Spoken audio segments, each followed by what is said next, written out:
दुपारच्या बातम्यांमध्ये सुरुवातीला एक मोठी बातमी राजकीय वर्तुळातून कसबा पोटनिवडणुकीसाठी भाजपकडून विशेष खबरदारी घेतली जाते। पुढचे काही दिवस भाजपच्या नेत्यांना कसब्यामध्ये तळ ठोकून राहण्याचे आदेश पक्षश्रेष्ठींकडून देण्यात आलेत। फडणवीसांच्या शिलेदारांवरती कसब्याची विशेष जबाबदारी देण्यात आली आहे। त्यामध्ये गिरीश महाजन आहेत, रवींद्र चव्हाण, प्रवीण दरेकर यांच्यासोबतच भाजपचे स्टार प्रचारक मैदानात उतरलेत आणि महाविकास आघाडीच्या प्रत्येक हालचालीवरती भाजपचं विशेष लक्ष आहे। पुढचे 2 दिवस महत्त्वाचे असल्यामुळे सगळी कामं बाजूला ठेवून फक्त कसबा पोटनिवडणुकीकडे लक्ष केंद्रित करा असे आदेश भाजपच्या प्रमुख नेत्यांना देण्यात आले। तुषार उपणवर आमचे प्रतिनिधी आपल्या सोबत आहेत। तुषार, कसबा पेठेमध्ये सध्या भाजपनी पूर्ण ताकदपणाला लावलेली आहे। हेमंत रासने यांच्यासाठी काय आहे रणनीती? राज्यात शिंदे फडणवीस सत्तांतरानंतर ही पहिलीच पोटनिवडणूक होताना पाहायला मिळते। कसबा विशेषतः कसबा या मतदारसंघाकडे फडणवीसांनी विशेष ताकद लावल्याचं पाहायला मिळतं।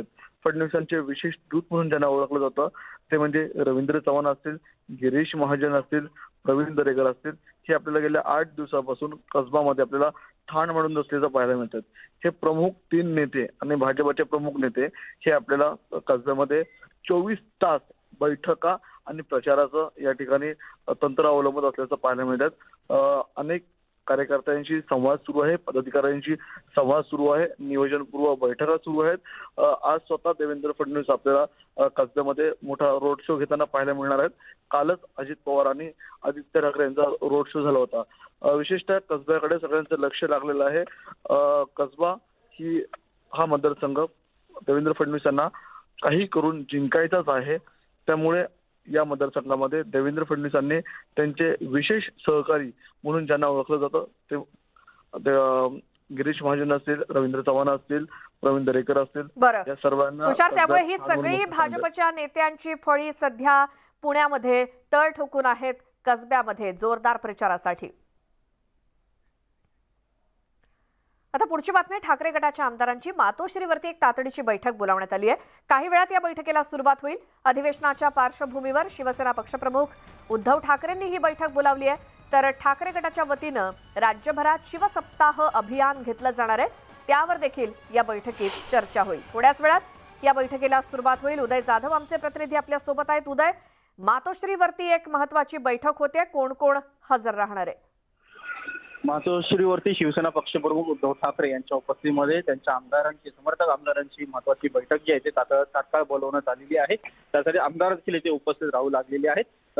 राज्यभरामध्ये शिवसप्ताह अभियान आहे ते सुरू करायचं आहे, त्या दृष्टिकोनातून एक महत्त्वाची बैठक आयोजित करण्यात आली। त्या बैठकीत या संदर्भात चर्चा केली जाणार आहे। या शिवसप्ताह अभियानामध्ये स्थानिक जे जिल्हा प्रमुख असतील, जिल्हा संपर्क प्रमुख असतील, तालुका प्रमुख असतील, शहर प्रमुख असतील, यांच्या सहभागाने स्थानिक प्रतिनिधी, शिवसैनिक यांच्या सहकार्याने हे शिवसंपर्क अभियान जे आहे ते सुरू करायचं आहे। आणि त्यात कशा प्रकारे एकूण नियोजन असणार आहे आणि कोणत्या कोणत्या जिल्ह्यांमध्ये कशा प्रकारे हे संपर्क अभियान चालू ठेवायचं आहे या संदर्भात महत्त्वाची चर्चा केली जाणार आहे। उदय, धन्यवाद या सगळ्या माहितीसाठी। तर थोड्याच वेळात मातोश्रीवरती ही बैठक सुरू होईल। उद्धव ठाकरेंनी ही बैठक बोलावलेली आहे। अधिवेशनासंदर्भात ठाकरे गटाची रणनीती काय असणार यावरती चर्चा होईल। तर उद्धव ठाकरे गटाचे खासदार संजय राऊत यांच्या विरोधात मागाठाणे विधानसभेचे आमदार प्रकाश सुर्वे आक्रमक झालेत। प्रकाश सुर्वेंच्या नेतृत्वाखाली शिवसेना पक्षाच्या कार्यकर्त्यांनी राऊतांविरोधात आंदोलन केलं आणि यावेळी महिलांनी राऊतांच्या पोस्टरला जोडे मारून आंदोलन करत घोषणाबाजी केली। आमदार प्रकाश सुर्वे हे संजय राऊत यांच्या विरोधात आक्रमक झालेत आणि त्यांच्या नेतृत्वाखाली शिवसेनेच्या महिला कार्यकर्त्या सुद्धा या आंदोलनामध्ये सहभागी झाल्यात। संजय राऊत यांचं हे मोठं पोस्टर आणि त्याच्यावरती जोडे मारून आंदोलन करण्यात येत आहे मुंबईतल्या मागाठाणे आणि मुलुंड या भागामध्ये। उपस्थित महिलांनी राऊतांच्या पोस्टरला जोडे मारत आंदोलन केलंय आणि घोषणाबाजी देखील सुरू आहे। संजय राऊतांविरोधात मागाठाणे विधानसभेचे आमदार प्रकाश सुर्वे यांच्या नेतृत्वाखाली हे आंदोलन। संजय राऊत जे आहेत हे अतिशय बेताल वक्तव्य करणारे, त्यांची मानसिक संतुलन अतिशय हललेलं आहे या गेल्या 6 महिन्यामध्ये आणि संपूर्ण महाराष्ट्र आज पाहत आहे। मला असं वाटतंय की लबाड लांडगं सोंग करताय आणि सिक्युरिटी मागायचा ढोंग करताय। संपूर्ण महाराष्ट्रात नव्हे तर संपूर्ण मुंबईत त्यांच्या विरोधात अशा पद्धतीने शिवसेना आंदोलन करत आहे। त्यांच्या विरोधात प्रत्येक पोलीस स्टेशनमध्ये आम्ही गुन्हा दाखल करणार. कारण ज्या पद्धतीने माननीय मुख्यमंत्री त्याचप्रमाणे खासदार श्रीकांतजी शिंदे यांच्यावर आरोप करतायत, एका खासदारावर तुम्ही मारायची सुपारी दिल्याचा आरोप करताय. मला वाटतं संजय राऊतजी, तुम्ही जरा तोंड सांभाळा. तुमच्या पायाखालची जमीन गेलेली आहे आम्हाला कल्पना आहे, परंतु आहे ती शिल्लक सेना पण शिल्लक ठेवायचा नाही, हा जो तुम्ही विडा उचललेला आहे हे सर्वांना आता कळून चुकलेलं आहे. या संदर्भात अधिक बोलूयात. अजित मांढरे आमचे प्रतिनिधी आपल्या सोबत आहेत. अजित, मागाठाणे आणि मुलुंडमध्ये सुरू असलेलं हे आंदोलन, त्याबद्दल काय? मागाठाणे, मुलुंड आणि त्यानंतर ठाण्यामध्ये देखील आता आंदोलन केलं गेलेलं आहे. संजय राऊत यांनी ज्या पद्धतीनं पत्रकारांसमोर काही गोष्टी सांगून की श्रीकांत शिंदे यांनी राजा ठाकूर याच्या मार्फत माझ्यावर हल्ला करण्यासाठी सुपारी दिलेली आहे, यानंतर शिवसेना जी आहे, शिंदे गटातील सगळे पदाधिकारी कार्यकर्ते संताप व्यक्त करतायत आणि यांनी कापूरवाडी पोलीस स्टेशन असेल, नौपाडा पोलीस स्टेशन असेल, 2 ठिकाणी गुन्हा दाखल केलेला आहे संजय राऊत यांच्यावरती. तर आता ठाण्यातल्या मेंटल हॉस्पिटल इथे प्रतिकात्मक संजय राऊत यांना भरती करण्यात आलेलं आहे. त्यांचा प्रतिकात्मक पुतळा जो आहे तो त्या ठिकाणी त्यांनी मेंटल हॉस्पिटल जे आहे ठाण्याचं तिथे त्या भरती केलेलं आहे. म्हणजेच कुठेतरी संताप व्यक्त केला जातोय आणि ज्या पद्धतीनं संजय राऊत हे बिनबुडाचे आरोप करतायत असं शिवसेना शिंदे गटाचं म्हणणं आहे आणि त्याचा कुठेतरी संताप व्यक्त करण्याकरता हे ठिकठिकाणी आंदोलन केलं जातंय.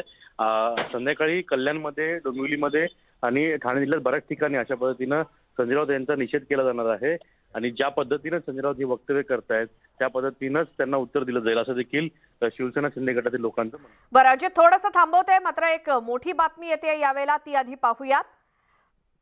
यामध्ये तुम्ही बहुमत चाचणीला सामोरं गेला नाही असं महत्वाचं निरीक्षण सुप्रीम कोर्टामध्ये सरन्यायाधीशांनी उपस्थित केलेलं आहे. अर्थात सध्या 3 दिवस सलग ही सुनावणी पुन्हा एकदा सुप्रीम कोर्टात सुरू आहे. यामध्ये तुम्ही बहुमत चाचणीला सामोरं गेला नाहीत असं महत्वाचं निरीक्षण सरन्यायाधीशांनी नोंदवलेलं आहे.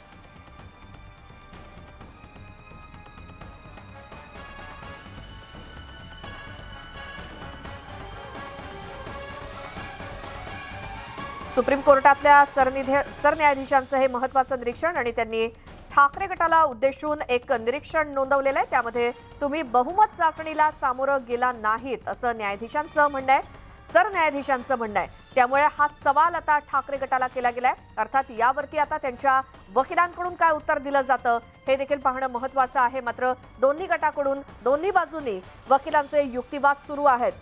आज 3रा दिवस आहे, मात्र यावेळी सरन्यायाधीशांचं हे महत्वाचं निरीक्षण अतिशय महत्वाचं आहे. त्यावरती आपण बोलूयात. आमचे प्रतिनिधी प्रशांत लीला रामदास आपल्या सोबत आहेत. प्रशांत, महत्वाचं म्हणजे आत्ताच ज्या पद्धतीनं युक्तिवादाच्या दरम्यान एक अत्यंत महत्वाचा मुद्दा उपस्थित करण्यात आला होता. त्यामध्ये स्पष्टपणे सांगण्यात आलं होतं की जर बहुमताच्या चाचणीला आपण जर पुढे गेला असता तर निश्चितपणे आपण आपला गांभीर्याने विचार करू शकलो असतो.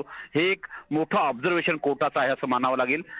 उद्धव ठाकरे यांनी राजीनामा देणे आणि त्यानंतरची निर्माण झालेली परिस्थिती यासाठी खुद्द उद्धव ठाकरे जबाबदार आहेत का, अशा प्रकारचा एक प्रश्नचिन्ह या संपूर्ण सुनावणीच्या दरम्यान खास करून कोर्टाने निरीक्षण करताना व्यक्त केलेलं आहे. त्यामुळे आता या संदर्भात काय आगामी सुनावणीची दिशा ठरते.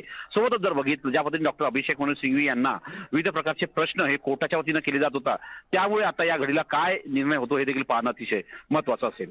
बरं, मात्र यावरती आता ठाकरे गटाच्या वकिलांकडून काय युक्तिवाद केला जातो, काय स्पष्टीकरण दिलं जातं हे देखील पाहणं महत्वाचं आहे. सध्या काय सुरू आहे? युक्तिवाद दिला जातो, त्या युक्तिवादाची दिशा कशी असेल हे साधारणतः 2च्या नंतर निश्चित होईल. त्यामुळे आता आपल्याला पाहावं लागेल की या सगळ्या घडामोडींमध्ये जो महत्वाचा अतिशय क्लिष्ट मुद्दा होता, जो मुद्दा उपस्थित करण्यात आला होता की जर उद्धव ठाकरे यांनी राजीनामा दिला नसता तर काय परिस्थिती असती. जर उद्धव ठाकरे राजीनामा दिला नसता, त्यांनी नैतिकतेच्या दृष्टिकोनातून जरी आपला राजीनामा दिला असेल, राजकारण हे नैतिकतेच्या दृष्टिकोनातून चालतं, ही परंपरा आहे. असं असताना नैतिकतेच्या दृष्टिकोनातून त्यांनी राजीनामा दिला, काय त्याचे सर्कमस्टान्सेस असते, काय त्याचे परिणाम झाले असते हे नंतरची परिस्थिती आहे. पण जर बघितलं आपण तर राजीनामा दिल्यामुळेच आज ही जी परिस्थिती निर्माण झाली आहे, त्यावेळेस जर राजीनामा दिला नसता तर आम्ही तुमचं म्हणणं ऐकण्यासाठी निश्चितपणे गांभीर्याने विचार केला असतं. हे कोर्टाने अशा प्रकारचे संकेत देणे याचाच अर्थ असा होतो की उद्धव ठाकरे यांनी चूक तर केली नाही ना, हा एक प्रश्न उपस्थित आहे. पण राजकारण तर हे नैतिकतेच्या दृष्टिकोनातून चालतो, जो नैतिक तोच राजकारणामध्ये मोठा व्यक्ती असतो असं मानलं जातं. ही परंपरा आहे भारतामध्ये, जी संपूर्ण लोकशाहीची परंपरा आलेली आहे की लालबहादूर शास्त्री असो यांच्यावर नुसते आरोप झाले तर त्यांनी रेल्वे मंत्रिपदाचा राजीनामा दिला होता. त्यानंतर सत्तेच्या मुद्द्यावरून जेव्हा त्यांच्या बहुमताची चाचणी जर कमी आढळली त्यावेळी त्यांनी राजीनामा दिला. हा नैतिक मुद्दा त्यांनी पुढे मांडलेला आहे. त्यामुळे या मुद्द्यावरून कसं आता कोर्ट विश्लेषण करतं हे पाहणं अतिशय महत्वाचं असेल. बरं, मात्र प्रशांत, मागच्या आठवड्यामध्ये सलग 3 दिवस जेव्हा सुनावणी होती तेव्हा हाच मुद्दा शिंदे गटाच्या वकिलांकडून सुद्धा उपस्थित केला गेला होता की तुम्ही बहुमत चाचणीला सामोरे गेला नाहीत म्हणून सरकार पडलं. बरोबर आहे, हा एक मुद्दा उपस्थित केला होता. यावरती विधिज्ञ काय सांगतात हे आपण एकदा चर्चा करूया. माझ्यासोबत ॲडव्होकेट विशाल जोगदंड आहे. विशालजी, मला सांगा, बहुमताच्या चाचणीला उद्धव ठाकरे समोर न गेले, जर तुम्ही बहुमताच्या चाचणीला समोर गेले असते तर आम्ही तुमचा गांभीर्याने विचार केल्याचं अशा प्रकारचं निरीक्षण कोर्टाने नोंदवलेलं आहे. याचा अर्थ कसा घ्यायचा? याचा अर्थ असा आहे की आज गव्हर्नरांच्या अधिकाराबाबतचा जो काही युक्तिवाद केला गेला आहे आणि तो युक्तिवाद जो आहे तो युक्तिवाद पुन्हा त्या मुद्द्याकडे जातोय की मुख्यमंत्र्यांना विश्वासात घेऊन राज्यपालांनी काम करायला हवं होतं. राज्यपालांनी फक्त पत्र दिलेलं आहे की तुम्ही विश्वासदर्शक ठराव मांडा. तो विश्वासदर्शक ठराव म्हणजे तो घेण्या अगोदरच तुम्ही जर राजीनामा देत असाल आणि त्यानंतर त्यांनी केलेल्या त्या पत्राच्या कारवाईला जर म्हणजे चुकीचं ठरवत असाल तर मला असं वाटतं की नक्कीच याचा काहीही परिणाम होणार नाही एकनाथ शिंदे यांच्या केसवर. उलट याचा असं होईल की तुम्ही मैदानाच्या तुम्ही बाहेर आहात आणि तुम्ही सांगताय प्रवाहाच्या बाहेर आहात आणि मग प्रवाहामध्ये काय काय घटनाक्रम झालेले आहेत, त्याचं काय व्हायला पाहिजे होतं याच्याबद्दल तुम्ही विचार करतायत.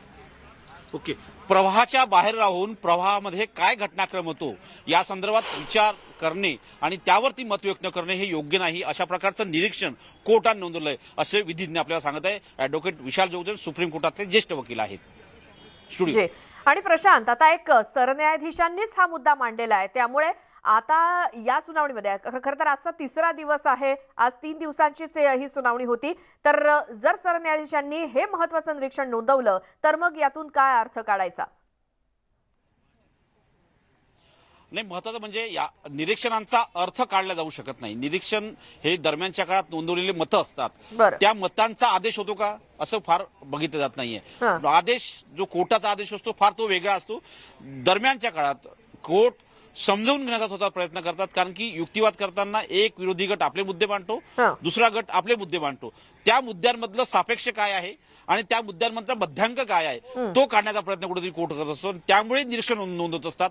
अशा प्रकारचा अनुभव आम्ही इथे सुप्रीम कोर्टाचा बघितलेला आहे. त्यामुळे या निरीक्षणाचा आदेशामध्ये रूपांतर होईल का हे सांगणं कठीण आहे. पण महत्वाचं म्हणजे हे एक अतिशय महत्वाचं निरीक्षण आहे, हे तरी हे आजच्या घडीला महत्वाचं आहे. बरं, आणि आज सकाळपासून, आता सुनावणीचा सलग 3रा दिवस होता, यामध्ये आज सकाळपासून काय काय झालं? आज दुपारनंतर सुद्धा ही सुनावणी चालू राहणार का? साधारणतः दुपारी 2 वाजेपर्यंत जेवणाची सुट्टी झालेली आहे. त्या दरम्यान कोर्ट उठलेला आहे. 2च्या नंतर पुन्हा एकदा डॉक्टर अभिषेक मनु सिंघवी युक्तिवाद करू शकतात. त्यानंतर देवदत्त कामत हे युक्तिवाद करतील. सायंकाळी 4 वाजेपर्यंत युक्तिवाद चालणार आहे. सोबतच जर बघितला आपण तर सकाळपासून गव्हर्नरांची, राज्यपालांची भूमिका, विधानसभा अध्यक्षांचे अधिकार, अपात्रतेच्या संदर्भात केंद्रीय निवडणूक आयोगाची भूमिका, केंद्रीय निवडणूक आयोगाने दिलेला धनुष्यबाण यावर प्रश्नचिन्ह निर्माण करण्याचं काम कपिल सिब्बल यांनीही केलं आणि डॉक्टर अभिषेक मनु सिंघवी यांनी केलं.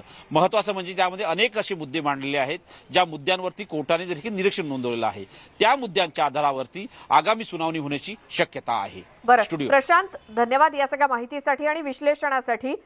ब्रेकनंतर तुमचं स्वागत. आणि आता एक नजर टाकूयात राज्यातल्या प्रमुख शहरांच्या आजच्या तापमानावर. आणि सोबतच वेळ झाली आहे दुपारच्या बातम्यांमध्ये आता इथेच थांबण्याची. ताज्या बातम्यांच्या अपडेटसाठी तुम्ही पाहत राहा न्यूज 18 लोकमत.